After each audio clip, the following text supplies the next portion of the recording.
जय माता की भक्तों, मैं कविता त्रिपाठी अपने channel Keshav creation family blog में आप लोगों का स्वागत करती हूं। आई होप आप सब अच्छे होंगे, मैं भी अच्छी हूं। तो देखिए, आज मैं वीडियो लेकर आई हूं कि हमें अपने पूजा मंदिर में, पूजा स्थान पर, घर का जो हमारा मंदिर होता है, हमें कितने देवी देवताओं की मूर्ति रखनी चाहिए, कितनी बड़ी मूर्ति रखनी चाहिए। और मतलब श्री यंत्र और मूर्तियों का जो हमारे घर में हमने विग्रह रख रखे हैं, उनको क्या डेली स्नान कराना चाहिए कि नहीं कराना चाहिए। अगर स्नान कराते हैं तो उसका क्या विधि विधान है। और हमें मतलब अपने पूजा मंदिर में डेली भोग लगाना चाहिए, नहीं लगाना चाहिए। सुबह शाम क्या भोग लगाना ज़रूरी है। क्या हमें अपने मंदिर में पूजा स्थान पर सुबह शाम आरती करना ज़रूरी होता है। मूर्तियों को मतलब स्नान कराना ज़रूरी होता है। इन्हीं सब सवालों के जवाब मैं आपको इस वीडियो में दूंगी। तो मेरे साथ बने रहिएगा मेरे वीडियो में। और वीडियो पसंद आए, थोड़ी भी आपको मतलब हेल्पफुल लगे कि हाँ जानकारी अच्छी लगी, तो प्लीज़ मेरे चैनल को लाइक शेयर एंड सब्सक्राइब कीजिएगा और कमेंट में जय माता की ज़रूर लिखिएगा। तो चलिए वीडियो शुरू करती हूँ। तो सबसे पहले मैं आप लोगों को बताती हूँ कि वैसे मेरे चैनल पे मैंने वीडियो डाल चुकी है, लेकिन थोड़ा सा मैं इस वीडियो में भी आप लोगों को बता देती हूँ, जानकारी दे देती हूँ कि हमें अपने मंदिर में पूजा जो हमारा घर का जो मंदिर होता है, उसमें हमें 6 इंच से 6 उंगल से बड़ी मूर्ति नहीं रखनी चाहिए। किसी भी देवी देवता की, चाहे वो आपके इष्ट ही क्यों ना हो, उन्हें हमें 6 उंगल यानी 6 इंच से बड़ी प्रतिमा हमें अपने घर के मंदिर में नहीं रखनी चाहिए। और दूसरी बात आती है कि क्या हमें मतलब कितनी बड़ी रख सकते हैं। तो देखिए, कम से कम आपको 6 इंच की रखनी चाहिए। लेकिन अगर आप रखना ही चाहते हैं, वैसे तो देखिए मैं इस बात की मतलब मेरा जो मानना है, आपको छोटी से छोटी, आपको मतलब अंगूठी जितनी आपको छोटी मूर्ति विग्रह रखना चाहिए। वही मतलब गृहस्थ जीवन के लिए वही सिद्ध सही होती है। लेकिन अगर आप मान लीजिए रखना ही चाहते हैं, तो कम से कम आपको 12 इंच की प्रतिमा रखनी चाहिए अपने मंदिर में, घर के मंदिर में। अब मैं चलिए दूसरी चीज़ बता देती हूँ। क्या हमें जो हमने कि कौन कौन से देवी देवता की प्रतिमा हमने अपने घर के मंदिर में ज़रूर रखनी चाहिए। देखिए, कई लोगों का सवाल होता है कि हम मतलब केवल अपने इष्ट की फोटो या प्रतिमा रखकर पूजा करते हैं, क्या वह सही है? जी नहीं, वो बिल्कुल गलत है। हमें केवल एक देवी देवता की पूजा करने की अनुमति नहीं है। हमें पंच देवी देवता की पूजा करने का विधान है। हमें मतलब जो मतलब हमारे जो हिंदू शास्त्र है, हिंदू धर्म है, उसमें हमें पंच देवी देवता हैं। पंच देवी देवता कौन कौन से हैं? एक तो हैं सूर्य भगवान, माता दुर्गा जी हैं, शिव भगवान हैं, भोलेनाथ जी हैं, नारायण भगवान हैं और गणपति जी हैं। तो ये पंच देवी देवता की हमें डेली पूजा करने का विधान है।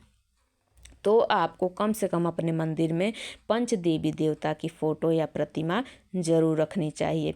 और मतलब कई लोगों के मन में होता है, क्या हम एक से ज़्यादा देवी देवता की फ़ोटो या मूर्ति रख सकते हैं? जी नहीं, बिल्कुल नहीं रख सकते। आपको केवल एक ही फ़ोटो या प्रतिमा, जैसे एक देवी देवता की, मान लीजिए गणेश जी, माता लक्ष्मी है, तो केवल उनकी एक ही फ़ोटो या प्रतिमा आपको अपने मंदिर में रखनी चाहिए। क्योंकि वो मतलब शुभता की जगह अशुभता, मतलब नकारात्मकता फैलाने लगती हैं। और उनकी हम अच्छे से पूजा आराधना, देखिए आपके घर में अगर मान लीजिए आपके पूजा घर में, पूजा मंदिर में बहुत सारे देवी देवता की फ़ोटो या मूर्तियाँ होंगी, तो आपको टाइम लगेगा उनकी पूजा आराधना करने में, जो कि आपके पास समय की मतलब कमी होती है। तो क्या होता है कि अगर हम अच्छे से सेवा नहीं कर सकते, मान लीजिए किसी मेहमान को हमने बुलाया अपने घर और हम उनकी अच्छे से सेवा नहीं कर पाए, तो क्या वो रुष्ट होकर चले जाएंगे? और रुष्ट होकर चले जाएंगे तो क्या हमें वो आशीर्वाद देंगे? नहीं देंगे ना। तो ऐसे ही सेम देवी देवता की, अगर हम मान लीजिए खूब सारे हमने देवी देवता को बुला लिया अपने घर में, मंदिर में, और हम उनकी से अच्छे से पूजा आराधना नहीं कर पा रहे हैं, तो वो क्या हमसे खुश रहेंगे? नहीं, बिल्कुल नाराज़ रहेंगे। और नाराज़ रहेंगे तो हमारा जीवन उथल पुथल अस्त व्यस्त रहेगा। तो आपको केवल उतनी ही प्रतिमा या मूर्ति फ़ोटो रखनी चाहिए अपने पूजा घर में, जितनी आप अच्छे से उनकी सेवा आराधना पूजा कर सकें। ये भी डाउट क्लियर हो गया होगा। अब मैं बता देती हूँ कि आपको मतलब क्या हम जो प्रतिमा रखे हैं तो क्या उनको डेली स्नान कराना ज़रूरी होता है। जी, अगर आपके घर में, उसका जवाब मैं देती हूँ। अगर देखिए अगर आपके घर में अंगूठे जितनी छोटी प्रतिमाएं हैं आपने रखी हैं तो उनको स्नान आप डेली करा सकते हैं। अगर मान लीजिए आप 6 उंगल जितनी बड़ी रखे हैं, मान लीजिए बड़ी प्रतिमा रखे हैं, तो आपको उनको डेली स्नान नहीं कराना चाहिए। इसी में एक सवाल आता है क्या हम कितनी बड़ी प्रतिमा रख सकते हैं। तो देखिए अपने घर में आप कम से कम 6 इंच की आपको रखनी चाहिए और ज़्यादा से ज़्यादा 12 इंच की। इससे ज़्यादा प्रतिमा आप मतलब गृहस्थ को रखना, घर में रखना मना ही है।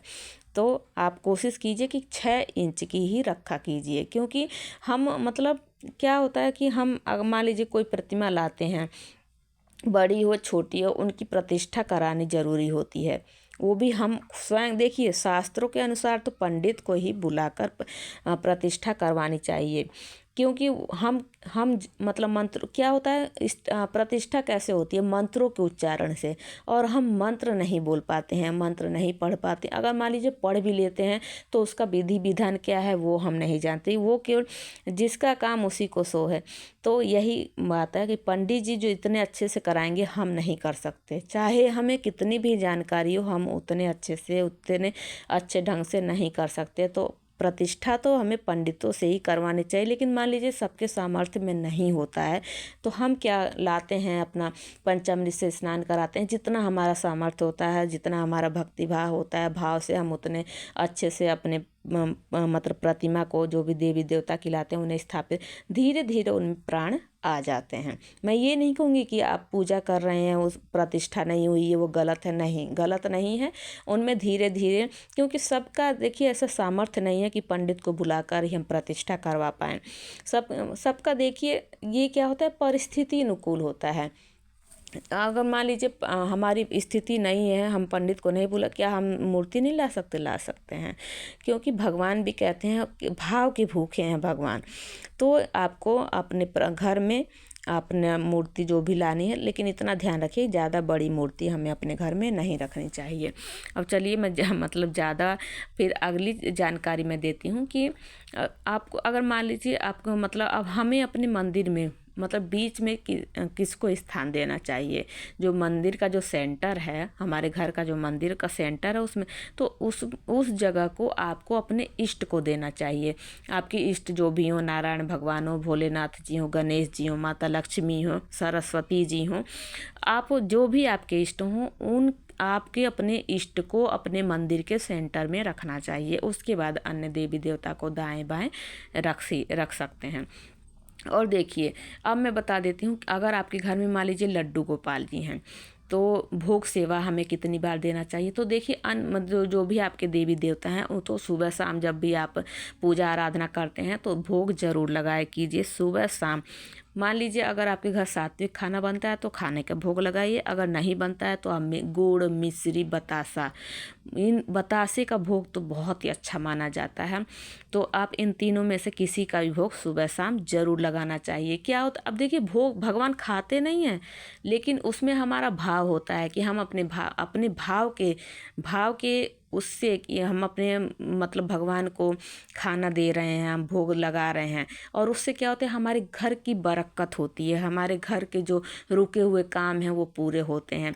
तो ये सब कार्य जो मैं बता रही हूँ, वो सब कार्य करने से भगवान, देखिए भगवान को खाने की ज़रूरत नहीं है, कपड़ा पहनाने की ज़रूरत नहीं है। हमें वो हमारे लिए बैठे नहीं है कि तुम कपड़ा पहनाओगे तभी वो पहनेंगे, नहीं, वो तो सबके करने वाले हैं, सबके दाता हैं।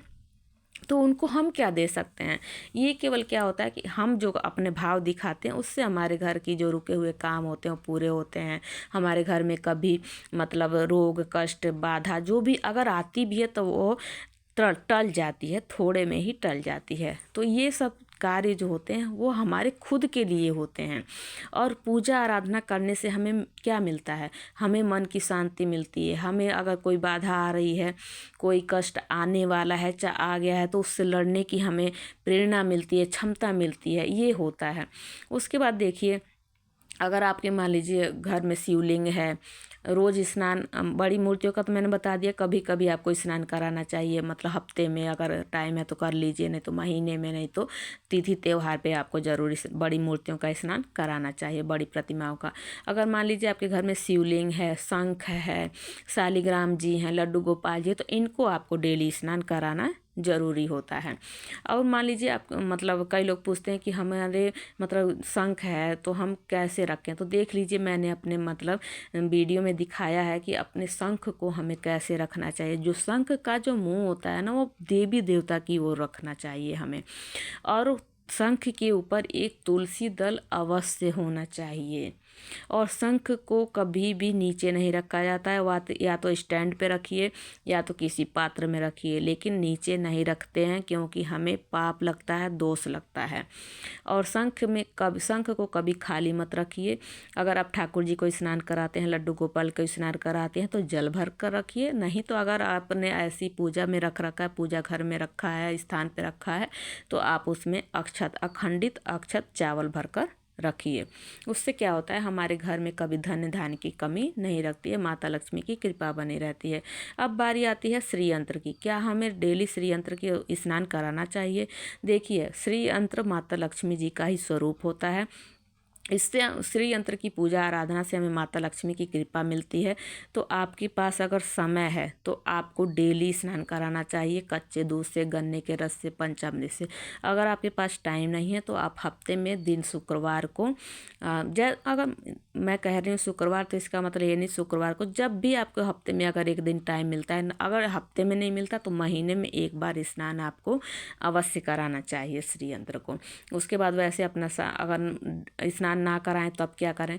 तो देखिए, स्नान अगर नहीं करा पाते हैं डेली, तो आपको गंगा जल से स्वच्छ कर लेना है, सभी को पोंछ लेना है, वस्त्र बदल देना है। हफ्ते, अगर मान लीजिए हफ्ते में नहीं स्नान करा पाते तो वस्त्र जरूर बदल दिया, क्योंकि देखिए अगर फोटो या मूर्ति अगर गंदी रहेंगी ना, तो वो नकारात्मकता देने लगती हैं, हमें मतलब दोष लगना शुरू हो जाता है, जो कि हमारे जीवन के लिए अच्छा नहीं होता है। तो इन सब चीज़ों का, देखिए छोटी छोटी चीज़ें हैं, लेकिन हमें ज़रूर ध्यान, इन सब चीज़ों का हमें ज़रूर ध्यान देना चाहिए। और मेरे चैनल पे आप लोगों को मैंने बताया था कि आपको अपने पूजा स्थान पर हमें क्या क्या ज़रूरी चीज़ें रखनी चाहिए, जिससे हमारे घर की मतलब धन संपदा की कमी नहीं होती है, हमारे घर का जो कार्य है वो स्वतः मतलब आसानी से सफल होने लगता है। तो इन मेरे चैनल पे चेकआउट कर सकते हैं, वो वीडियो मैं डाल चुकी हूँ। और देखिए आगे आता है कि हमें क्या डेली जोत बत्ती करना ज़रूरी होता है? जी हाँ। अगर आपने मान लीजिए, वही मैंने बताया कि अगर आपने किसी गेस्ट को बुलाया है, उसकी आप अच्छे से देखभाल नहीं कर, तो ऐसे ही सेम हमारे घर में, हमारे मंदिर में हमारे देवी देवता इंतज़ार करते हैं सुबह शाम की, अब आएंगे तो आरती करेंगे, भोग लगाएंगे, क्योंकि वो मतलब भाव देखते हैं। तो हमें डेली पूजा आराधना, सुबह शाम आरती ज़रूर लगाना चाहिए और भोग भी ज़रूर लगाना चाहिए। लड्डू गोपाल को छोड़ के, लड्डू गोपाल को आपको तो दिन में कई बार भोग लगता है, क्योंकि वो बालक स्वरूप होते हैं। तो उनको छोड़ के बाकी देवी देवताओं को, अब मतलब एक प्रश्न और आता है, क्या हम सभी देवी देवता को अलग अलग भोग लगाना चाहिए? जी नहीं, आपको केवल एक जगह, आपको एक पात्र में आपको भोग रख देना है और भोग को 5 या 10 मिनट में ही उठा लेना चाहिए। ज़्यादा देर तक भोग नहीं छोड़ना चाहिए, क्योंकि वो फिर अच्छा नहीं माना जाता है। तो आप इन सब चीज़ों का आपको ज़रूर ध्यान देना चाहिए। और आपको मतलब महिलाओं को, जो अगर मान लीजिए महिला जो पूजा करती हैं, उनको ध्यान देना चाहिए कि घर की जो मंदिर होता है, जो पूजा स्थान होता है, उसकी साफ़ सफाई का विशेष ध्यान रखना चाहिए। ये नहीं, आपको कम से कम दूसरे या तीसरे दिन मंदिर की सफाई करनी चाहिए। अगर टाइम नहीं है तो हफ्ते में एक दिन शनिवार को आपको अवश्य ही अपने मंदिर की सफाई करनी चाहिए। ज़्यादा मतलब गंदा नहीं रखना चाहिए मंदिर। और देखिए एक सवाल और आता है कि क्या हमें आरती जो दीपक हम कर्म साक्षी जो दीपक जलाते हैं क्या उसी से आरती करनी चाहिए? जी नहीं, आपको आरती के लिए दूसरा दीपक जलाना चाहिए। अगर मान लीजिए दीपक नहीं जलाना चाहते तो आप धूप बत्ती से आरती कीजिए, लेकिन वो दीपक हमें नहीं उठाना चाहिए। देखिए मैं कई वीडियो देखती हूँ कि उसमें मैंने मतलब बोलते हैं सब कि उसी आरती से हम उसी दीपक से आरती कर सकते हैं, जो कि बहुत गलत है। उस चीज़ को नहीं करना चाहिए हमें। अगर आपके पास मान लीजिए दीपक नहीं जला सकते, नहीं कर सकते, तो आप धूप बत्ती से आरती कीजिए, लेकिन कर्म साक्षी दीपक को हमें नहीं छेड़ना चाहिए। तो आई होप वीडियो आप लोगों को पसंद आई होगी, और अगर कुछ छूट गया हो मेरे से तो कमेंट करके ज़रूर पूछ ही लीजिएगा, क्योंकि वीडियो ज़्यादा बड़ी हो जाती है तो जल्दी जल्दी में मतलब कई टॉपिक्स छूट जाते हैं। तो अगर आप लोगों को कोई जानकारी चाहिए तो प्लीज़ कमेंट करके पूछ लीजिएगा, मैं पूरी मतलब आपको जवाब देने की कोशिश करूँगी। तो चलिए, वीडियो कैसा लगा ज़रूर बताइएगा, कमेंट में जय माता की ज़रूर लिखिएगा। मिलती हूँ नेक्स्ट वीडियो में। जय माता की। राधे राधे। हरे कृष्णा।